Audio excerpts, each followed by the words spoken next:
Welcome back to the weekly news roundup. I am out for the weekend, so we are pre-recording the weekly news roundup this week. We should be back next week. This is just a planned incident that I had for quite a while now. So anyway, we're going to go ahead and get diving on in. We're going to cover some privacy articles, and then we're going to look at a few security articles, and we will see where we go from here. Now, Apple update on the CSAM platform. Apple says it will reject government demands to expand new protection image scanner beyond child abuse images. If you happen to believe that, I have some oceanfront property in Montana to sell you. Basically, this is the update. They have released this thing called Neural Match, which they are calling as an AI. They're saying it only does hashes, but the fact it's an AI tells us it's probably doing even more than just hashes. But they're saying this will never be expanded. Governments won't be able to tell them what to do. And I'm going to call Balderdash. And the reason I'm going to is this is a company that has catered, for example, to everything China said it's going to do on their behalf.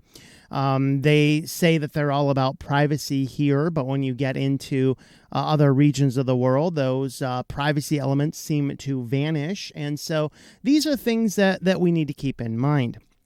It's yet to see what they're doing. They're saying that they will not be bowing to any government pressure as to what's going on here. But the fact of the matter is this is a big tech company. They have bowed to governments in the past, although, they didn't bow to the government to unlock the phone of the San Bernardino shooter, but they have bowed to every demand from China, and they do a lot of lobbying to make what governments do their will anyway. And this raises some serious concerns and questions about what Apple is going to possibly do. This is absolutely a slippery slope device, and I am personally advocating people do not use Apple for anything that you do not have to, because it's just getting dangerous, and we have to stand up. At some point in time, we can take this high ground and go, whatever you need to do it, I can understand. No. The longer we allow companies to do stuff like Apple is doing, the longer these things are going to slip on down this slope. And this is my recommendation with that. Moving on from this, we've actually talked about something like this in the past. This is kind of an update. This is a glowworm attack. The other one we looked at before utilized a few different methodologies. What this one's doing is you can put in a sensor that is able to detect minute variations in light outputs. And what they're able to do is detect what's coming through speaker systems, particularly by monitoring the changes in the LED. This is something, if you have lights on your house, you turn on some big device and the lights dim for a brief moment as power is redistributed. That is really what's going on. And as I'm working on things here, running this entire show and channel right now off of mostly battery power, what we see is, indeed, if you plug something in, it will drop voltage down. That minute drop of voltage for a period of time before a rebalance will cause small changes in lights and things like that. And that is what the glowworm attack is doing. So you can see here what they did is they had a little sensor connected to a light on a individual device. Now, any LED that is being powered by the device that is also powering the speakers would be impacted here.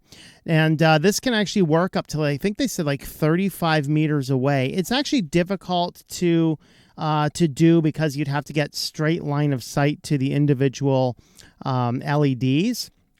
And the best mitigation strategy is to make sure that you don't have shiny LEDs on things.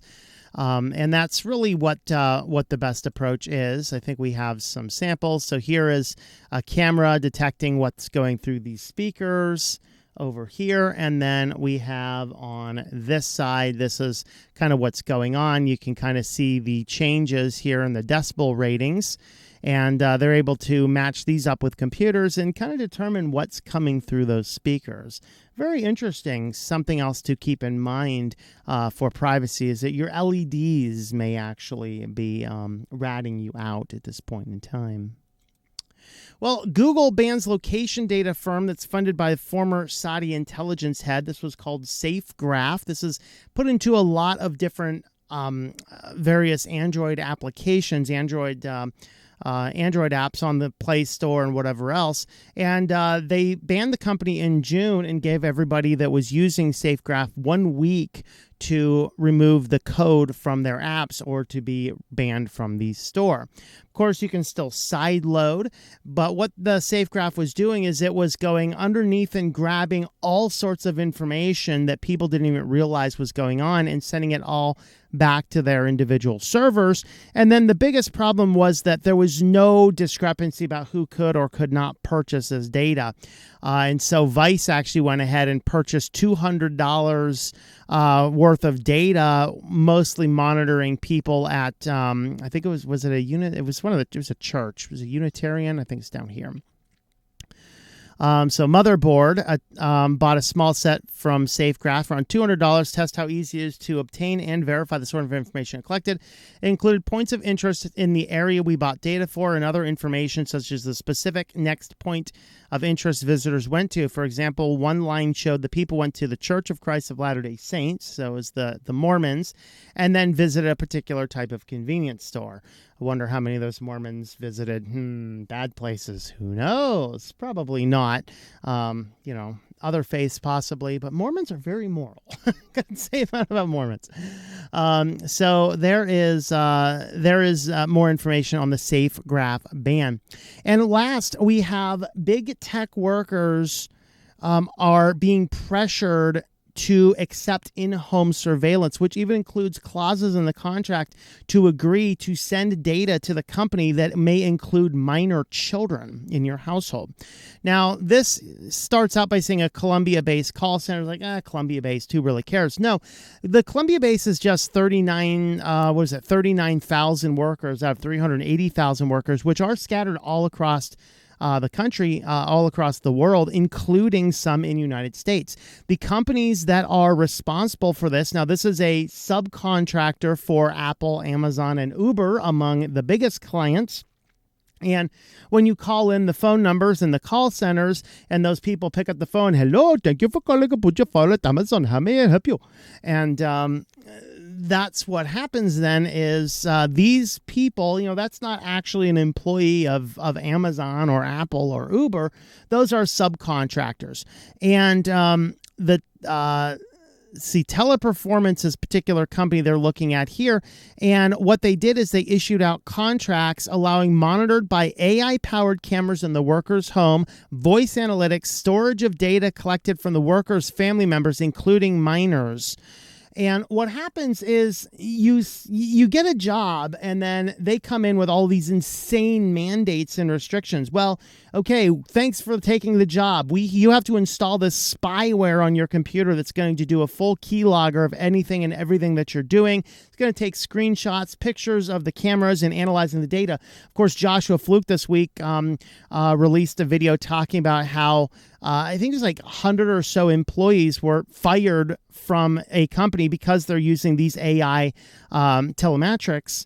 And they're basically this information is out there. It's on the system. And then what the company will do is look at everybody as a curve, and the lower 20% of workers, they're just fired every week. Well, if you do that once every other month or so, or maybe once a quarter, you're firing the lower 20%. You start raising this bar so incredibly high. And do you think they're paying these highest performing workers a higher wage? Of course not. They're paying as low as they possibly can, which is why Apple and Amazon and Uber are contracting out to a third-party company that's hiring workers in Colombia to begin with. All right. Contract allows for constant monitoring what they're doing, but also our family. This person said who was on an Apple account but was not authorized to speak with news media. I think it's really bad. We don't work in an office. I work in my bedroom, and I do not want to have a camera in my bedroom. I mean, it may as well be the AZT guy who's ADT guy, who was watching people do the horizontal boogie from inside the cameras in their bedrooms. And people are monitoring these in real time. Worker said she signed a contract, a copy of which NBC News had reviewed because she feared losing her job. She said that she was told by her supervisor that she would be moved off the Apple account if she refused to sign the document. She said the additional surveillance technology had not yet been installed. Concerns the co-workers all spoke on a condition condition of anonymity because they were not authorized to speak to the media, highlight a pandemic-related trend that has alarmed privacy and labor experts. Many workers have shifted to performing their duties at home. Some companies are pushing for increasing levels of digital monitoring on their staff in an effort to recreate oversight of the office at home. Now, Joshua Fluke to this made a very good point. Why are you looking at, are they actively typing on their keyboard? Are they actively moving their mouse around? Are they actively staring at the screen? Why don't you look at what they have to accomplish? Like, I hire somebody to do some social media posts for one of my businesses. I don't sit there. In fact, I was talking to him the other day. I was like, hey, we're going to install AI cameras monitoring everything that you're doing to make sure you're working. He's like, what? I said, no. He knows I'm a security and privacy guy. But just to point out, I don't care when he's working. I don't need to see he's exactly active at the computer from 3 o'clock to 4 o'clock every Wednesday afternoon for 3 hours. No, I don't care. I can open up the social media account and say, oh, look, that was a really cool post. Thank you, man. You did your job. Why are we not looking at how can people accomplish their task without having to AI monitor what they're doing? But these people are like, I don't have any other choice. I have to have a job. And then what happens now, you say, well, it's a private company. They can do whatever they want. Well, that's true. But here's a downside. What if every company starts doing this? This is why I'm not a pure libertarian. Okay, this is why I think we don't just let the market take care of itself. There is a portion that it will. More often than not, government intrusion is a bigger problem than it solves. However, that being said, we also have to recognize that if you can't just completely deregulate 100% of everything because all hell is going to break loose. That is certainly a problem. And they issue here that teleperformance workers are not, monitoring is not related to people in Colombia. They have monitoring. Company says its website offers similar monitoring through TP Cloud Campus product. Software enables staff to work remotely in more than 19 markets. An official teleperformance promotional video describes how it uses AI to monitor clean desk policy and fraud among its remote workers by analyzing camera feeds. Latest earnings statement released in June, Teleperformance said it shifted 240,000 of its approximately 380,000 employees from working from home thanks to TP Cloud Campus product. Guys say no. If they want to add surveillance into your life because of whatever they're doing, this is a bunch of nonsense. It is absolute 100% nonsense. Well, if you'd like to help support the channel, I do have affiliates. Today we are featuring Linode, and as we are moving off of a lot of the different dependence on things, Linode is cloud servers, but it's cloud servers you have the control over. Now, there's obviously some things I don't put in the cloud, but I run Nextcloud here, I run websites here, I run our Jitsi server here, a lot of different things. I also have a private VPN also on Linode. These are all excellent applications for having some cloud-based servers. If you need to use some of these, use my affiliate code tlm.li/Linode.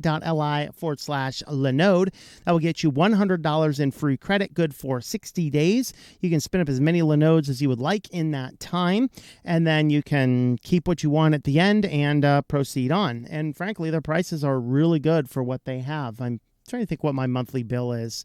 About $40 or something, which is VPN, Jitsi, Nextcloud, and a bunch of client websites across 2 different servers. So there you go. Linode is absolutely an excellent place to go. Well, now let's have a look at some security news. And in security news, Gigabyte was hit with a ransomware attack by the infamous RansomX group. Hackers are threatening to release 112 gigabytes of data if the company does not pay up. I'm not sure if there's going to be really any customer data in here, maybe corporate customer data, probably about it. But they did have some NDA documents, some information on correspondence with other related and lateral and vertical companies that they had done some communication with. And they did release some data with just to demonstrate what they had. And, these are getting worse. Basically, this is not the first company in Taiwan that is hacked and breached, but really everybody's getting hit with this, and this is why we need to keep all of the information off of the cloud that we can. Okay, my Linode server. Okay, my Nextcloud is not used for syncing everything. It's just stuff that needs to be shared across different applications. Nothing else over there is. I don't have any private data stored over there. I use offline methods for that, and that is what we should do. This is why it's bothersome that all these governments are going to all of these online everything and military grade encryption. Yeah, RansomX loves your military grade encryption. They've already breached it. It's just a matter of time when they're coming for you specifically. So there you have it. And in another news, a hacker is returning $600 million in crypto, claiming the theft was just for fun. You've been hacked, lol. And so hackers holding on to the stolen funds just to keep it safe. Wonder if they were just keeping it safe by scooping off the interest and returning the final amount after it went up some. The hacker breached Poly Network crypto platform, says the theft was just for fun. The hacker is now returning the stolen coins. Hacker also claimed that the tokens had been transferred to the hacker's own wallets just to keep them safe. Poly Network first disclosed the breach on Tuesday, saying the hacker or hackers had stolen crypto coins worth about $600 million. At the time of the heist, the thousands of tokens include $270 million in Ethereum blockchain, $250 million on Binance Smart Chain, $84 million on Polygon Network, and a smattering of other coins like Tether, Shiba, and Matic. As of 4 a.m. this morning, Poly Network says $342 million has been returned. The remainder is apparently all in Ethereum, is being gradually transferred, the company said. And basically, the hacker's like, I've been hacked. Well, so, hey, at least he gave it back, Well, if you'd like to help support the channel, we do have a Subscribestar page, subscribestar.com/switchedtolinux. You can jump on over there if you'd like to help support us over there. Thanks for watching, everybody, and we will see you next time. Thank you for watching this video from Switched to Linux. This channel would not be possible without the backing of the program supporters scrolling on the screen now. You can be a supporter at Patreon at patreon.com/TOMM or at thinklifemedia.com. I also want to thank the open source community who creates such excellent software that makes producing this show possible. Please remember to support your software communities. Thank you, and I hope that you enjoy switching to Linux.